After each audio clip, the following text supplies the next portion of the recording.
welcome to this short video on how to Chaturanga. Its full name is Chaturanga Dandasana. I like to yell it out. Chaturanga Dandasana. Mainly when I'm on my own or just now on the video. So it means 4-limb stick or staff pose. So it's essentially that long line. You've got the hands, you've got the feet, meaning the 4 limbs. Now we do it in a lot of my classes, hence why I've had to do this video. We're online and I can't see you all. And it's a position that can be the main cause of shoulder injury from yoga. We're going to really learn how to activate that shoulder stability to protect all those smaller muscles inside. I'll show you modifications and the peak position, guiding you through.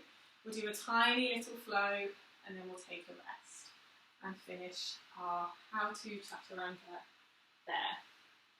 So just quickly, the reason why we do this is because it builds heat, it builds strength, and it's a great foundation pose to get you into certain other positions in yoga. Okay, we'll make a start. So we're going to come into a tabletop position to begin with. Knees underneath the hips. And we're really just focusing on this shoulder, this hand region. So spread those fingers wide. And you want to claw through the fingertips, creating that hasta bandha, that hand lock with the floor. This helps alleviate the pressure in the wrists. Now you want to stack the shoulders, the elbows, the wrists on top of one another, and the hands a shoulder distance apart. Always, don't forget, draw that belly button in, engage that Uddiyana Bandha. It helps build that strength, that stability throughout the body as you move through your Chaturanga. We'll just start here on activating those muscles. So draw the floor away and really feel that doming, that protraction of your shoulder blades. Feel that lift. Then gently, keeping the hands where they are, draw the hands down. So you feel that activation through the sides, the lats of the body. Keeping both those notions, then squeeze the hands towards each other, building that strength in those pec muscles. Then lastly, drop the shoulders down away from the ears and smile that collarbone forward. This is what you want to feel before you move into your Chaturanga. You might be shaking, you probably are, you're awakening muscles that you didn't know were there, you're really building that strength, and it's so important to engage all these 4 notions so you can help protect those joints. Hold here, take one more breath here, really feel that, and then slowly release. Just come onto the knees, you can take a comfortable seat, just roll the wrists, take anything here that you need. We're now going to come into our first modification of Chaturanga. Before we do that actually, if you're never feeling Chaturanga, you can just come into a tabletop position and you could just do a couple of cat-cows. It just helps reset the spine. Or we'll come into the modification, which is from a low plank position. So legs are together, knees together, tops of the feet, not the soles, on the floor. Hands are shoulder distance apart and underneath the shoulders. You're creating that low plank position. Again, tuck the tailbone under, draw that belly button in. And just notice here, just notice how you feel. Are you collapsing in the shoulders? We're going to start to engage those 4 notions. So draw that floor away. Feel that protraction of the shoulder blades. Squeeze the hands down, squeeze the hands in, and smile that collarbone forward. Create that line. Gaze is slightly forward towards the top of the mat. Keep that gaze over the nose and keep the neck as an extension of the spine. Take an inhale here.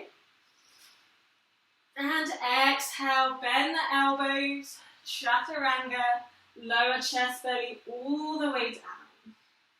Just bring the elbows underneath the shoulders, forearms onto the floor, come into your Sphinx pose. And just take a moment here, take that break off the wrists, feel that openness across the chest.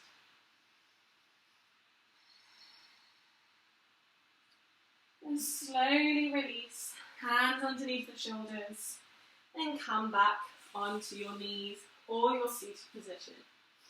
And just take a moment here, notice how your wrists feel, and always taking circles when you need. We're building that strength through the shoulders, through the core, the entire body, and also into those wrists as well, and the fingers. Now throughout classes, throughout yoga, you can always take that position with the knees lowered. We're now going to come into the full posture of Chaturanga Dandasana, which starts, the preparation is from a high plank. Now, as you carry out your yoga practice, if the high plank, if you are ever collapsing in the shoulders, always drop the knees down. You'll help yourself a lot more in the long run, and you can work on building that strength so you can come up into that high plank. Okay, so hands are shoulder distance apart. Find that Hasta Bandha, spread the fingers wide. Then we tuck the toes, lift the knees, and make sure the feet are hip distance apart. Then we want to create that nice long line. Your body is like a board, you're engaging everything. So you tuck the tailbone, draw the belly button in, engage through the thighs and draw those heels away. Then we want the elbows over the shoulders, shoulders over the wrists, over the shoulders, all stacking nicely. Then find that engagement.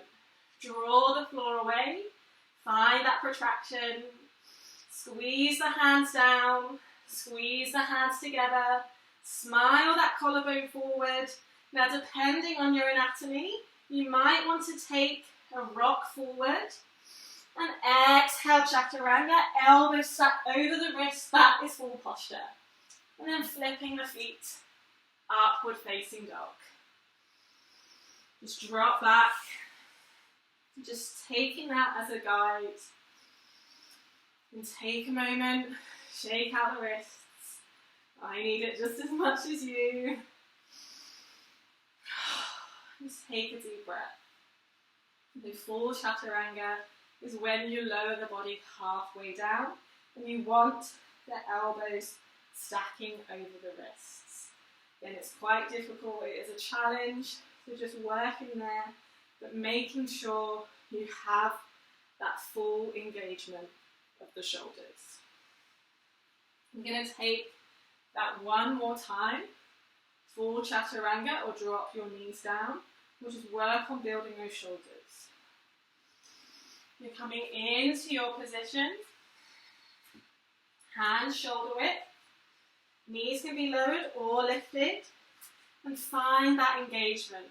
Draw the floor away, squeeze the hands down, squeeze the hands together, smile that collarbone forward, inhale to prepare, maybe you rock forward, exhale, lower halfway, inhale, upward facing dog.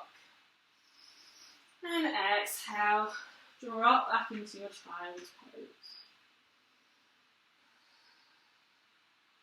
Again, if you can come into that high plank, when you do it from a high plank position, if you can't lower halfway, just lower all the way down, but keep that same position, that strengthening of the shoulders.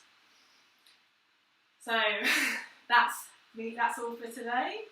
Just a quick little video on how to do Chaturanga. Hopefully when we can return back to the real world, I'd like to do the workshop I had planned, but here is just a little snippet of what you would get, and to help you as we go through these online classes together. I hope you enjoyed it. If you do have any feedback, any comments, then please leave in the comments below. Thank you so much. And always thank yourself for taking this time, being kind to yourself, your body, and your mind.